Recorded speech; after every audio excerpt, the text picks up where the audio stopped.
আমন্ত্রণ জানাচ্ছি আপডেট সংবাদে। শুরুতেই জানিয়ে দিব গুরুত্বপূর্ণ শিরোনাম, এরপরেই থাকবে বিস্তারিত। ট্রাম্পের গাজা পরিকল্পনা ঠেকাতে সৌদির নতুন উদ্যোগ। এদিকে গাজা উপত্যকা চিরকাল ফিলিস্তিনিদের থাকবে বলছে এরদোগান। মিশরের উপকূলে বিপাকে মার্কিন বিমানবাহী রণতরী। সর্বশেষ জানিয়ে দিব নতুন করে বড় ধরনের হামলার হুমকি ইয়েমেনি যোদ্ধাদের। ট্রাম্পের গাজা পরিকল্পনা ঠেকাতে সৌদির নতুন উদ্যোগ।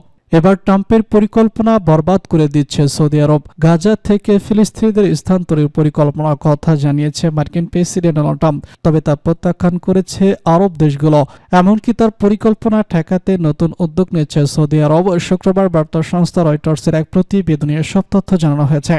অত্যন্ত 10টি সূত্রের বরাতে প্রতিবেদনে বলা হয়েছে, মার্কিন প্রেসিডেন্ট ডোনাল্ড ট্রাম্পের ফিলিস্তিনের স্থানান্তরের বিরুদ্ধে গাজার ভবিষ্যতের জন্য একটি পরিকল্পনা তৈরির চেষ্টা চালাচ্ছে আরব বিশ্ব, আর এই পরিকল্পনার নেতৃত্ব দিচ্ছে সৌদি আরব।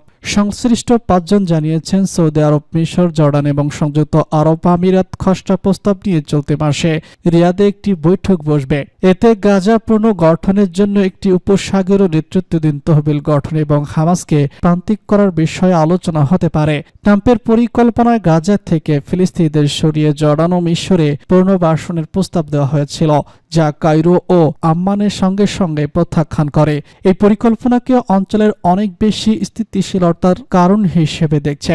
ট্রাম্পের এই পরিকল্পনার কারণে সৌদি আরবের ক্ষোভ আরও তীব্র হয়েছে, কেননা ট্রাম্পের এই পরিকল্পনায় ফিলিস্তিনি রাষ্ট্র গঠনের পথকে বাধাগ্রস্ত করবে। ইসরায়েলের সঙ্গে সম্পর্ক স্বাভাবিক করার শর্ত মেনে ফিলিস্তিনি রাষ্ট্র গঠনের শর্ত আরোপ করছে সৌদি আরব। এই সম্পর্ক স্বাভাবিক হলে রিয়াদ ও ওয়াশিংটনের মধ্যে একটি সামরিক চুক্তিও সম্ভব হতে পারে, যা ইরানের বিরুদ্ধে সৌদি আরবের প্রতিরক্ষাকে শক্তিশালী করবে। এক আরব সরকারি সূত্র জানিয়েছে, গাজায় ভবিষ্যৎ নিয়ে কমপক্ষে 4টি প্রস্তাব ইতিমধ্যেই প্রস্তুত করা হয়েছে, তবে মিশরের প্রস্তাবটি এখন আরব দেশগুলোর বিকল্প পরিকল্পনার কেন্দ্র অবস্থান করছে। গাজা উপত্যকা চিরকাল ফিলিস্তিনিদের থাকবে বলছে এরদোগান। মধ্যপ্রাচ্যের গাজা উপত্যকা থেকে ফিলিস্তিনিদের বাস্তুচ্যুত করা মার্কিন প্রস্তাবের আলোচনা পুনরায় ব্যক্ত করেছে তুরস্কের প্রেসিডেন্ট রিসেপ তাইয়িপ এরদোগান। তিনি বলেছেন, গাজা উপত্যকা সৃষ্টিকর্তার রহমতে চিরকাল ফিলিস্তিনিদের থাকবে। বৃহস্পতিবার 2 দিনের সফরে পাকিস্তান ইসলামাবাদে এক ব্যবসায়িক ফোরামে যোগ দিতে তিনি এই বক্তব্য করেন। খবর ডেলি সাবাহ। তুরস্কের প্রেসিডেন্ট বলেছেন, গাজা উপত্যকায় আমাদের ফিলিস্তিনি ভাই বোনদের এবং সৃষ্টিকর্তার ইচ্ছায় চিরকাল থাকবে। তিনি আরও বলেছেন, গত 19শে জানুয়ারি গাজা থেকে আমরা একটি সুসংবাদ পেয়েছি। ফিলিস্তিনি ভূখণ্ড 15 মাসের ইসরায়েলি গণহত্যার পর একটি অস্থায়ী যুদ্ধবিরতি। এরদোগান আরও বলেছেন, দুর্ভাগ্যবশত ইসরায়েল তার প্রতিশ্রুতি রক্ষা করতে ব্যর্থ হওয়ায় যুদ্ধবিরতি এখন অচল হয়ে পড়েছে।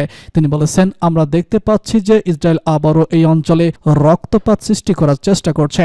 তুরস্কের প্রেসিডেন্ট তার বক্তব্যে আরো বলেছেন, আমি আশা করি একটি মানবিক জোট, বিশেষ করে আরব ও মুসলিম বিশ্ব এই সংকটময় সময়ে ফিলিস্তিনিদের পরিত্যাগ করবে না। তিনি ফিলিস্তিনিদের অধিকার রক্ষায় আন্তর্জাতিক সম্প্রদায়ের সহযোগিতা কামনা করেন।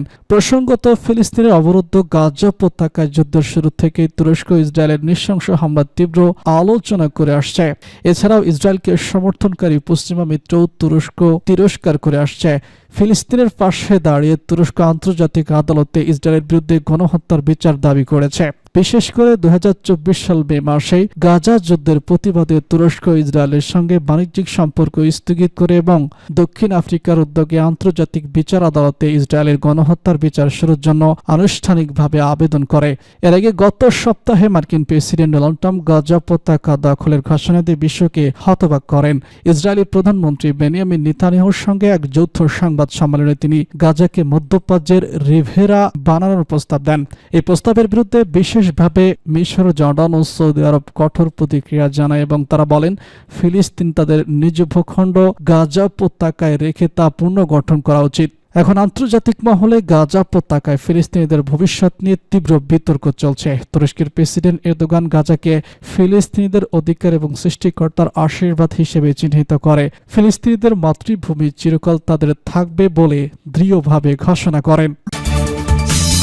মিশরের উপকূলে বিপাকে মার্কিন বিমানবাহী রণতরী। ক্ষমতায় বসে আরব বিশ্বের নকশা বদলে ফেলার পরিকল্পনা করছে মার্কিন প্রেসিডেন্ট ডোনাল্ড ট্রাম্প। এর মধ্যে বেশ কয়েকটি ইস্যুতে মিশরের সঙ্গে যুক্তরাষ্ট্রের সম্পর্ক টানাপোড়েন তৈরি হয়েছে। এবার মিশরের উপকূলে বিপাকে পড়েছে মার্কিন রণতরী।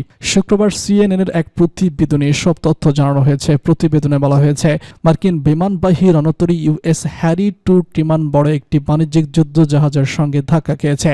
স্থানীয় সময় বুধবার রাতে ভূমধ্য সাগরের পেটসাইড বিমানবন্দরের কাছে ঘটনা ঘটেছে। ঘটনার বিবৃতি দিয়ে মার্কিন নৌবাহিনীর জ্যেষ্ঠ বছর এতে বলা হয়, বিমানবাহী রণতরী ইউএস হ্যারি S2 মারের সঙ্গে বাণিজ্যিক জলযান বেসিক কাট এম এর সংঘর্ষ ঘটেছে। মার্কিন এক কর্মকর্তা জানান, পোর্ট হুইট থেকে সুয়েজ খালে ঢোকার সময় এই ঘটনা ঘটে। প্রতিবেদনে বলা হয়েছে, 1 লাখ টন রণতরী পানামার পতাকাবাহী 53 জাহাজ টনের ওই কার্গো জাহাজের সঙ্গে ধাক্কা খেয়েও হতাহতের কোনো ঘটনা ঘটেনি।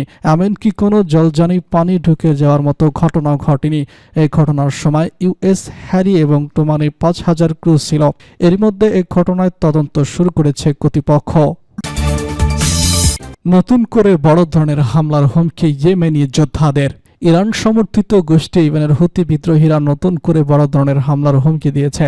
তারা বলেছে, যদি যুক্তরাষ্ট্র ইসরায়েল গাজা থেকে ফিলিস্তিনিদের জোরপূর্বক উচ্ছেদের চেষ্টা করে, তাহলে ইয়েমেনের হুতিরা তাৎক্ষণিকভাবে শত্রুদের বিরুদ্ধে সামরিক পদক্ষেপ নেবে। বৃহস্পতিবার হুতিদের নেতা আব্দুল মালিক আল হুতি টেলিভিশনে সম্প্রচারিত এক ভাষণে এই হুমকি দেন।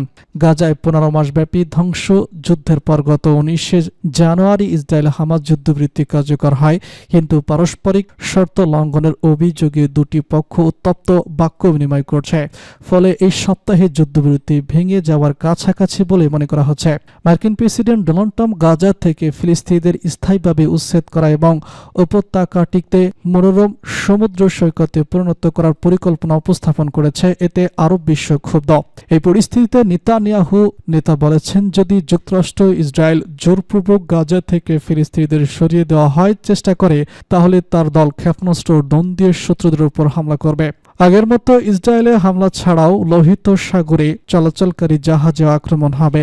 তিনি বলেছেন, অপরাধী ট্রাম্প যদি তার হুমকি বাস্তবায়ন করে, তাহলে আমি সমস্ত সশস্ত্র বাহিনীকে সামরিক হস্তক্ষেপের জন্য প্রস্তুত থাকার আহ্বান জানাচ্ছি। হুতিরা উত্তর ইয়েমেনকে নিয়ন্ত্রণ করে। 2023 সালের নভেম্বর থেকে ইসরায়েলের বিরুদ্ধে লড়াইরত ফিলিস্তিনিদের সমর্থনে ইয়েমেনের উপকূলে হুতিরা 100টিরও বেশি জাহাজে হামলা চালিয়েছে। এই হামলা বিশ্বব্যাপী জাহাজ চলাচল অব্যাহত করেছে এবং রুট পরিবর্তন ও ক্ষতির কারণ হয়ে দাঁড়ায়। পরপর গত বছরের শেষ দিকে ইসরায়েল ভূখণ্ডে ব্যাপক ড্রোন ক্ষেপণাস্ত্র হামলা শুরু করেছে হুতিরা। ইসরায়েলের আকাশ প্রতিরক্ষা ব্যবস্থা প্রায় সব ক্ষেপণাস্ত্র ড্রোন আটকে দেয়, তবুও কয়েকটি এলাকায় ক্ষয়ক্ষতি হয়। জবাবে ইসরায়েল সীমান্তবর্তী হুতিদের ঘাঁটিতে বিমান হামলা চালায়। অপরদিকে যুক্তরাষ্ট্র তার মিত্ররা হুতিদের স্থাপনায় নিয়মিত হামলা করে আসছে। বলা হচ্ছে, লোহিত সাগরে নিরাপদ জাহাজ চলাচলে এই অবস্থান নিতে চায় তারা।